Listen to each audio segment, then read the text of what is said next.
All right, everybody. Hey, this is a hard one because I am going to expose you to a potential scam today. And I do this every so often because I think it's important that we try to keep our community safe as possible.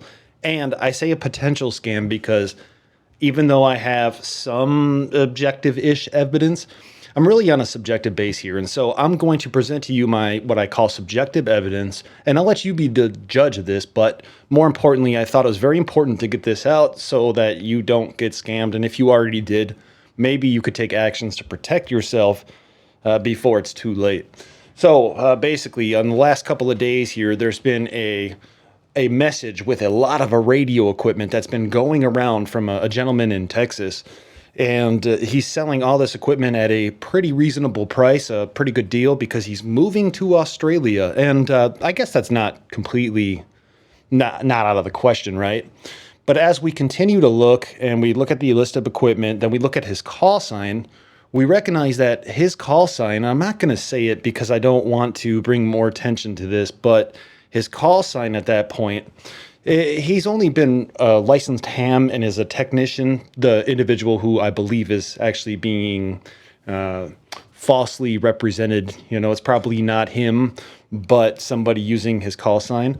Anyway, he's only been licensed since May of 2022, and he has this huge list of multi-$1,000 equipment like the Yaesu FTDX10, multiple flex radios, and so forth. Let's see here. The ICOM IC7800, the 9100, the 56 or 7756 Pro 2. There we go. The ICOM 7610, the Elecraft K3.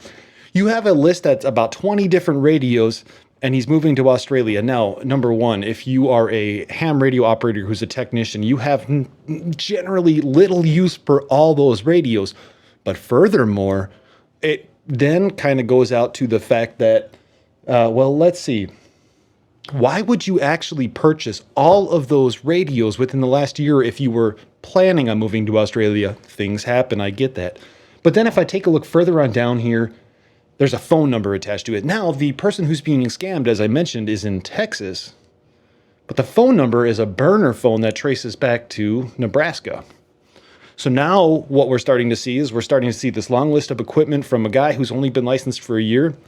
His phone number isn't actually, I looked up his phone number, not to be creepy, but I looked up his phone number, and this isn't actually this. We're going to call him a victim, the person who's being imitated. The victim, that's not his phone number.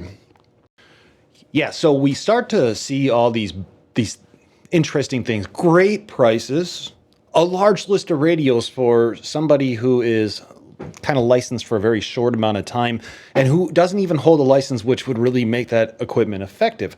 Could have inherited all that nice, nearly new equipment, but that seems unlikely as well. A phone number that traces back to another state. And typically what we see is this is all very subjective stuff when apart from each other. But when we piece it all together, you could only make so many excuses or so many exceptions so many times, so you can't say, oh, that's just a coincidence. And that's also just a coincidence. That's just a coincidence. There's a lot of coincidences in this whole thing, right?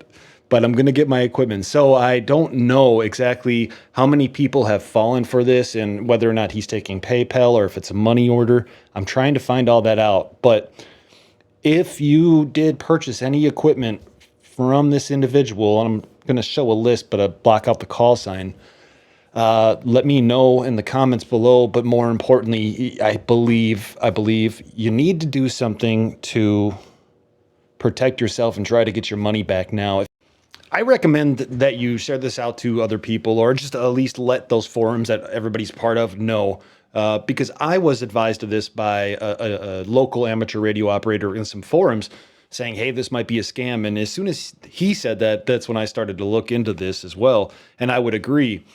And whether or not you agree with who I am as a YouTube individual, that's fine. But I think more importantly, what we're trying to do is keep our community protected from these kind of scams when they're going to occur. Wait, before I end this episode, I want to make a couple more points. Number one, my buddy Don, KK4QAM, he reached out to me and did say that this was also posted to several forums he was part of, and that as soon as it was posted to those forums, he was and other people were immediately getting hammered with spam invitations to join the group that they were actually part of.